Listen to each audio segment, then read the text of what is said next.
Hi, my name is Isabelle from Acorn Art Class, and in today's Paint With Me video, I'm going to be showing you how I painted this painting of a hedgehog and a little mushroom buddy.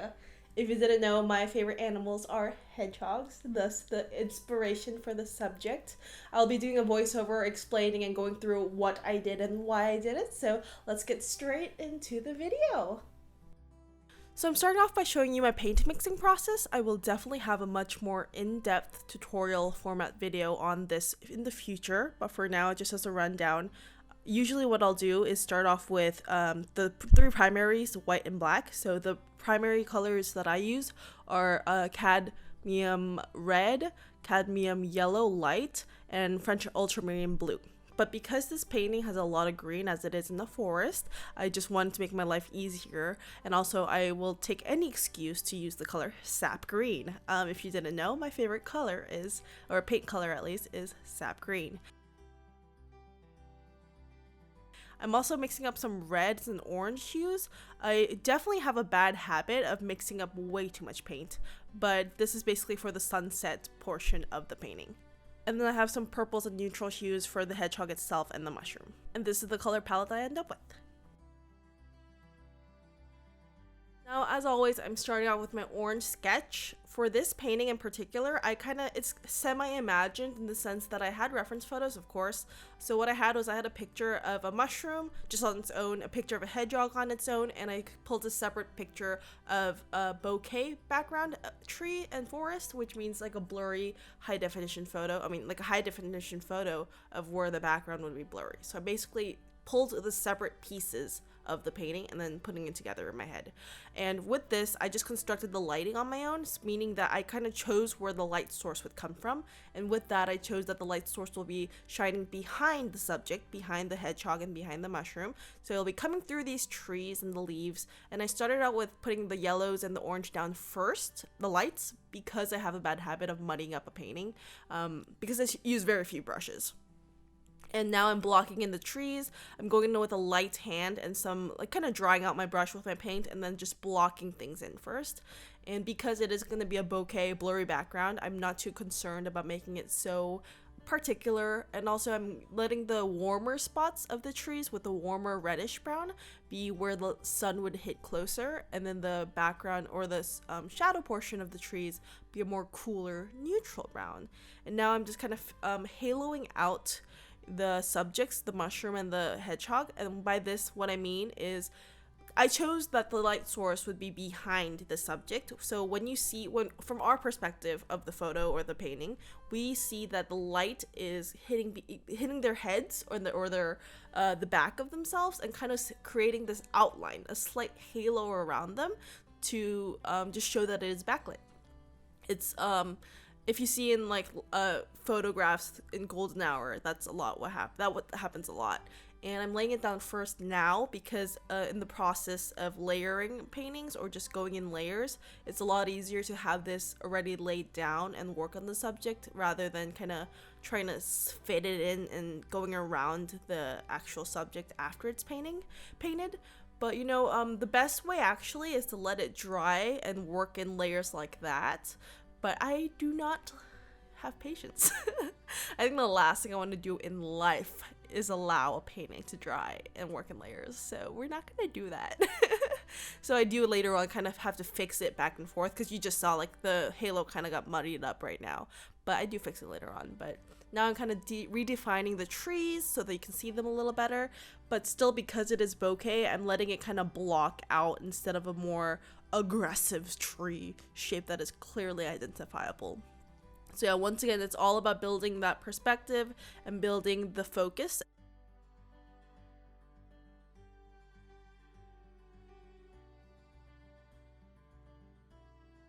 Now I'm going back in with the lights. I'm actually going with the white right now, I think, and kind of just lightening up these portions and just really defining the sun rays shining through. And now I'm going with just a blank white. I'm using titanium white, by the way, and just dabbing on pieces. And I have a tendency, or I would even say style, of working on very thick layers of paint or chunks of paint.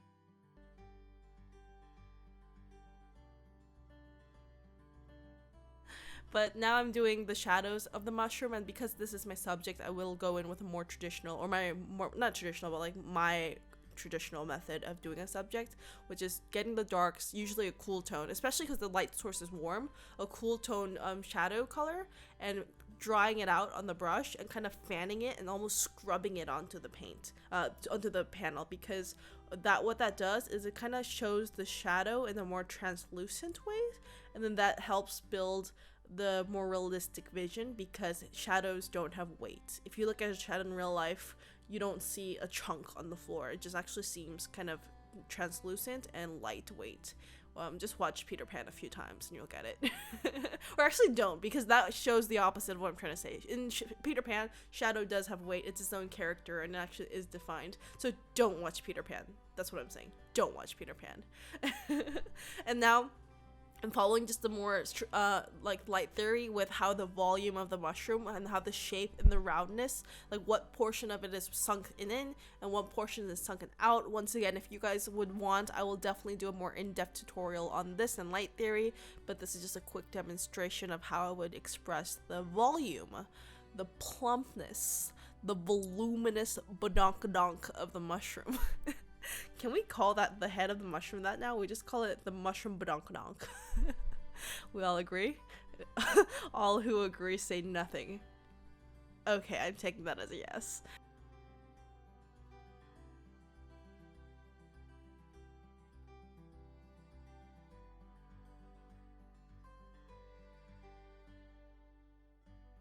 Now for the actual body of the mushroom, I'm just following the same shadow because the light is hitting on stage right.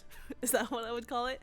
I'm just following where the shadows and really keeping in mind where the light source would hit. That's like the whole thing with this video that I wanted to find, because I'm not working from a direct photo reference. Like I said, I have a photo of a hedgehog, I have a photo of a mushroom, I have a photo of the background, but they're not, this painting you see is not like an actual photograph that I'm working off and copying off of. I have these 3 separate key elements to the painting, and I am putting them together in my head and constructing a light source in my head. And because of that, I am just keeping in mind and telling myself, like reminding myself just how the light would work and where it would hit. And with this, the right of the mushroom is going to be hitting the light source and be the lightest, because the location of the bouquet, that is the background that's the lightest, is the top right. So because lights don't shoot out in waves and it's kind of like squiggles and it goes kind of straight, we can see that I'll hit that portion. And as I speak, I'm working on the hedgehog, the adorable hedgehog. Now I did go, I think it was a mistake to go in this heavy with the darks, with the black. I shouldn't have gone in with a straight black, but I mean it worked out in the end, but it took a lot of fixing. But if I were to do it again, I would definitely use either dry out the brush and lay it out a lot lighter like I did with the mushroom, or I would just go on with a lighter beige, but oh well, I fix it later. Honestly, not much to say about the process of the hedgehog, except for just the fact that I had a more clear reference photo for the hedgehog in this pose, so that helped a lot. But I think just being able to identify shades is really helpful, because this hedgehog essentially is one shade, like one color beige. It's white and beige. And being able to identify the shades and the tones, like what parts of the hedgehog is a warmer beige, what parts of the hedgehog is a cooler beige, neutral beige, that really helps in art, like just painting any subject for that matter. So I would definitely be interested in doing a video on that too, where color theory in a more in-depth way, where we can look at tones, values, and hues. If I'm throwing a lot of terms at you, wham wham. Just let me know what videos you guys would want. But yeah, I'm building the hedgehog right now. I had some issues with the actual like neck portion. I just kind of muddied it out a bit, but you'll see that I'm also going in a very heavy hand with this hedgehog, because I do once again have a very heavy painting style. But then now I'm actually fixing its mouth, because I kind of messed up the proportions in the mouth. So that's the great thing about oil paint, is because it doesn't dry very fast, it's very easy to kind of smudge it over and redo a part if you mess up. So I did redo the mouth, and I guess the mouth is the only portion that's slightly pinkish and not very too beige. But Yeah, now you see I'm going back with the halo and the yellows and making sure the edges of the hedgehogs kind of more still lit. Yes, I said it in 2020.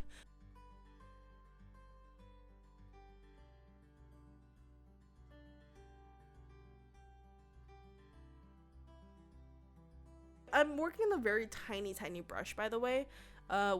This canvas itself is, I believe it's a very small. It's probably 8 by 11 or 6 by 9, and it's like, I worked with the two smallest brushes I have, and now I'm going back with the reds. And this is what I meant by if you actually worked in good layers, they would dry and you wouldn't have to go over like this. But because I'm an impatient person, I didn't want to insult myself, but I'm just going over with the reds, like almost a straight up cadmium orange or cadmium red light.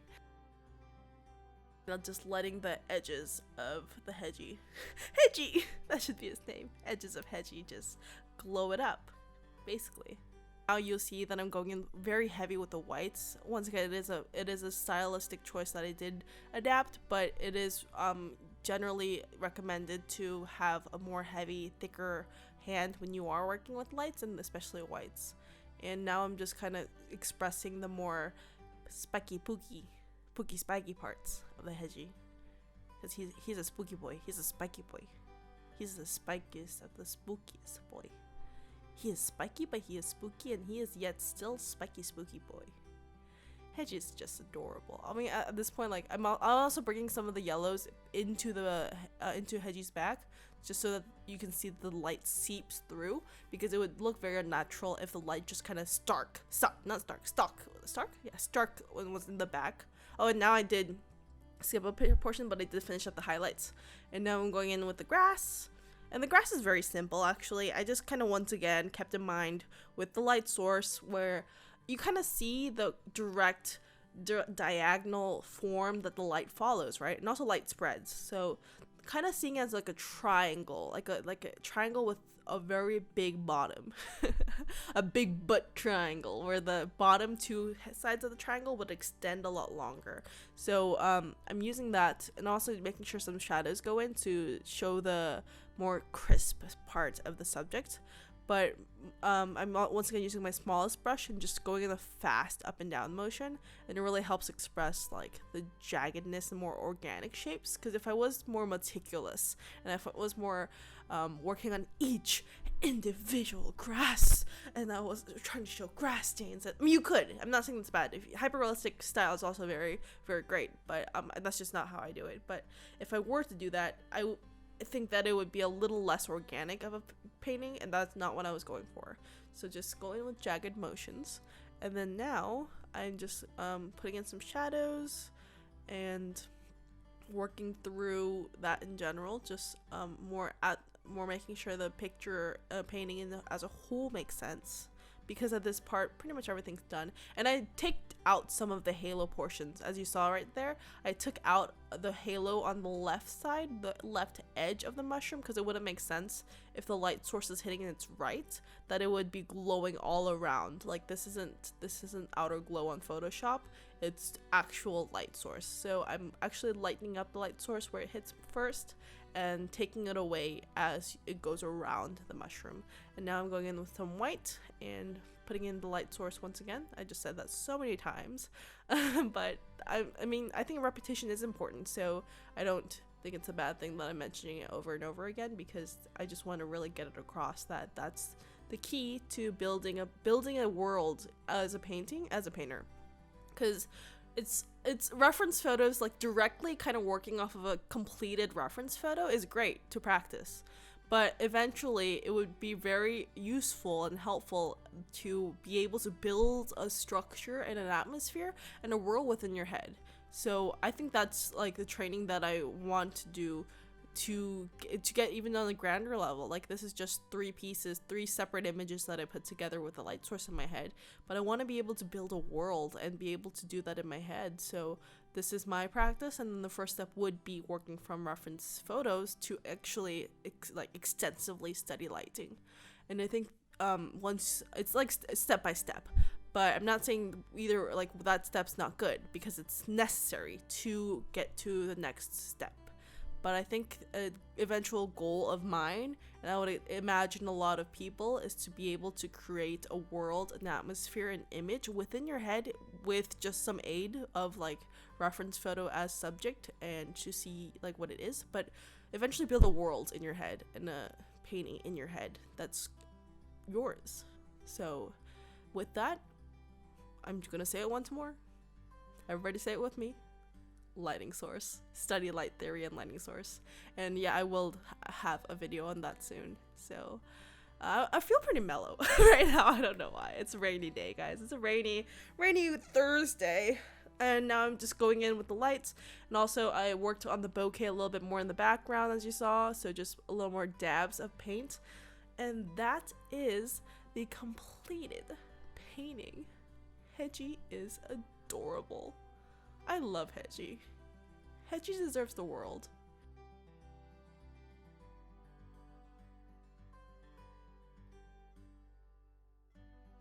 So that was it for this Paint With Me video. If you enjoyed, you can like the video and also subscribe down below to keep up with all my new contents, because I have a couple more videos on this format of showing you how I paint and what I do, but also I'm going to be bringing more in the future. Thank you guys so much for watching, and I'll see you guys next time.